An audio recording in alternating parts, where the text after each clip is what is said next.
Physics के अंदर rotation, electrostatics, current electricity, geometrical optics, ये जब चीजें आई थी ना मेरी लाइफ में, खासकर जो इलेक्ट्रिसिटी वाला जो पूरा पार्ट था, वो मेरे को नहीं आता था समझ में। बच्चे बोलते थे यार ये तो बहुत इजी चीज है, तुझे क्यों समझ में नहीं आती? मुझे नहीं आती थी। तो टैलेंट एक ऐसी चीज है जिसपे थोड़ा सा अगर वर्क किया जाए, जैसे इस चीज में मेरे पास टैलेंट नहीं था, तो यार सबसे पहले तो रैंक ओरिएंटेड स्टडीज के बारे में अपन लोग जानते हैं, है ना। मैं 3 फैक्टर्स आप लोगों को यहां पे बताता हूं। यह है सिस्टम, ठीक है, यह है डिसिप्लिन, राइट, यह है टैलेंट, राइट। यहां पे आती है टॉप रैंक, ठीक है।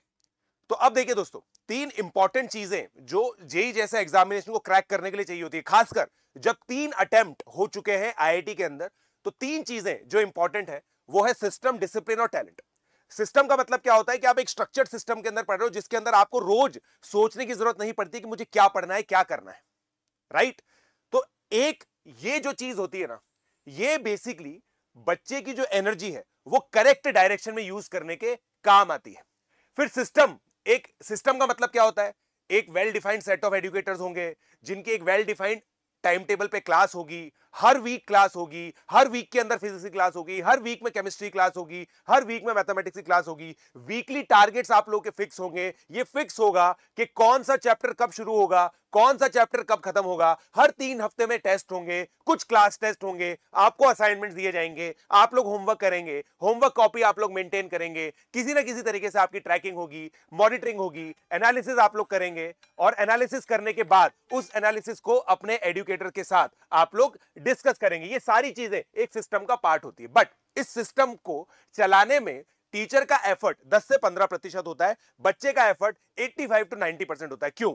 क्योंकि 85 to 90% के अंदर बच्चे को क्लासेस अटेंड करनी है। आप सोच के देखो, 1.5 घंटे का कोई स्टैंड अप कॉमेडी तो हो नहीं रहा है कि बच्चे का लगातार इंटरेस्ट बना रहेगा। हम लोग पढ़ाते हैं, कोशिश करते हैं क्लास को इंटरेक्टिव बनाए, बट लाइव क्लासेस के अंदर 1.5 घंटे बैठ करके, सिटिंग पोस्चर में बैठ करके, कॉपी के अंदर नोट करके होमवर्क करना, मतलब क्लास नोट्स बनाना, ये एक बहुत ही डिफिकल्ट टास्क होता है।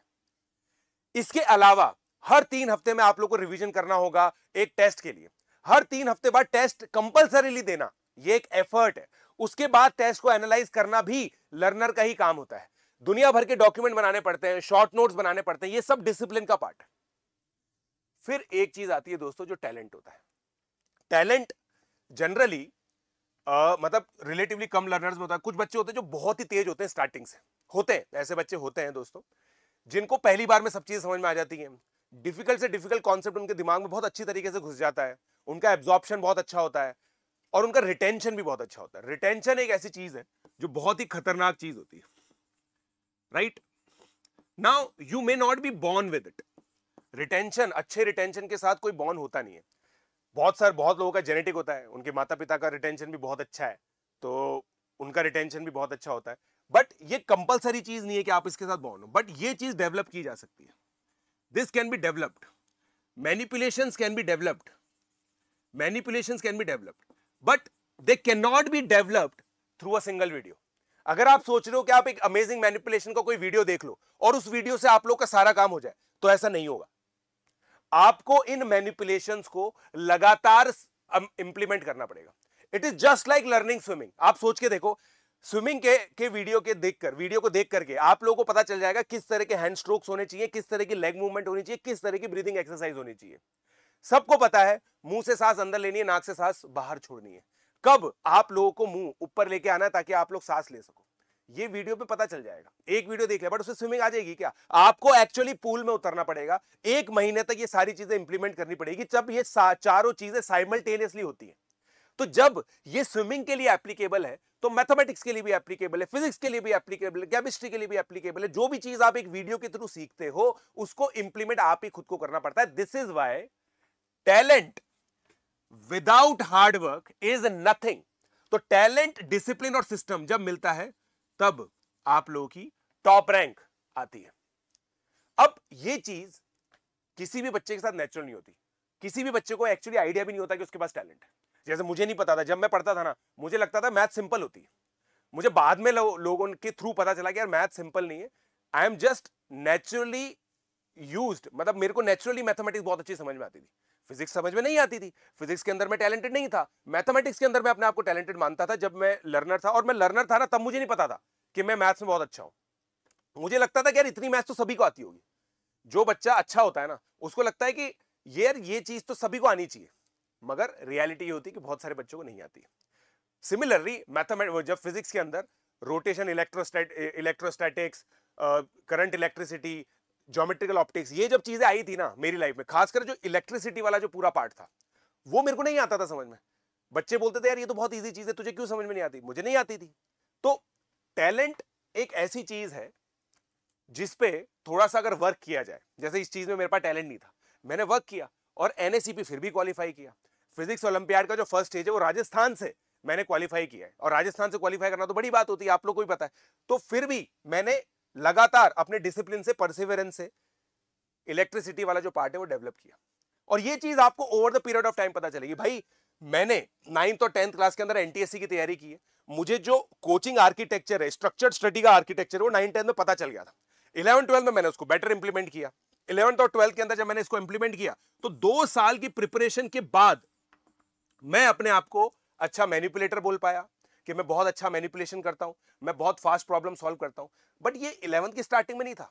11th की स्टार्टिंग में पहले टेस्ट में मेरी 298 रैंक आई थी, 55% आई थी। 55% से 76% जो मेरी फाइनल एग्जामिनेशन में आई, जिसके बेसिस पर मेरी 42 रैंक आई। ये एक लीनियर प्रोसेस थी, और ये लीनियर प्रोसेस ऐसी भी नहीं थी, ऐसी थी, फिर नीचे भी आई, फिर ऊपर गई, फिर नीचे आई, और फिर ऐसे गई। हिकअप्स आते, मगर इन सब टाइम पे हमारे पास हमारे मेंटर्स थे। जब भी ये लो पॉइंट आए ना, हमने हमारे मेंटर से बात की, मेंटर से बात करके उठे। अगर आप प्रिपरेशन में अपने आप को अकेला छोड़ दोगे, तो आप ये मान के चलो आप बहुत ज्यादा अच्छा नहीं कर पाओगे। जो बच्चे अकेले पढ़ के 700 रैंक लाते हैं ना, मैं उनको बोलता हूं कि तुम अगर मेंटर स्टडी में पढ़ते तो 70 रैंक भी तुम्हारी आ सकती थी। मैं ऐसे बहुत सारे बच्चों को जानता हूं जो बहुत लेट जुड़ते हैं, उनके अंदर एक रॉ टैलेंट होता है, उन लोगों पे 6 महीने, 7 महीने, 8 महीने हम लोग काम करते हैं, वो बच्चे टॉप 1000 में पहुंचते हैं। उन बच्चों को मैं कहता हूं कि अगर तुम मुझसे पहले जुड़ते ना, तो तुम्हारी टॉप 100, टॉप 500 में भी रैंक आ सकती थी। ऐसे बहुत सारे बच्चे हैं जो छोटे छोटे शहरों से उठ के आते हैं। बांदा से श्रवण अग्रवाल 170 रैंक लेकर के आए, IIT Kanpur computer science. Tushar Jain, Toshit Jain, एक बच्चे की 130 रैंक है, एक बच्चे की 534 है। एक बच्चा आईआईटी मद्रास कंप्यूटर साइंस में, एक बच्चा आईआईटी गुवाहाटी कंप्यूटर साइंस में। और ये दोनों ही बच्चे जामनगर से थे, दोनों ने अपने घर पे बैठ करके पढ़ाई की। Harshvardhan Daga 163 rank, IIT Madras computer science. इस बच्चे ने जोधपुर में बैठ के अपने घर पे पढ़ाई की। तो दोस्तों, ये अपॉर्चुनिटी आप लोग वेस्ट नहीं कर सकते हो। अगर आपको इस पूरे सिस्टम में समझ में आए कि किस तरह से रैंकर ओरिएंटेड स्टडीज होती है, जिसमें बिल्कुल डिस्ट्रैक्शन नहीं होता है, जिसमें बच्चा ये नहीं सोच रहा होता कि ये क्या पढ़ रहा है, वो क्या पढ़ रहा है, ये बच्चा अच्छा क्यों है, वो बच्चा अच्छा क्यों है। जो बच्चा डिस्ट्रैक्शन फ्री है, जो बच्चा केवल अपने आप पे फोकस करना चाहता है, जो बच्चा केवल ये चीज सोच करके जुड़ना चाहता है, पढ़ना चाहता है कि सर मेरा बस एक फोकस रहेगा, मेरा जो पास्ट है वो मेरे प्रेजेंट, मतलब मेरा जो प्रेजेंट है वो मेरे पास्ट से बेटर होना चाहिए, और जो मेरा फ्यूचर है वो मेरे प्रेजेंट से बेटर दिखना चाहिए। अगर हर दिन आप अपने आप को इंप्रूव करोगे तो आप डेफिनेटली आईआईटी क्लियर करोगे।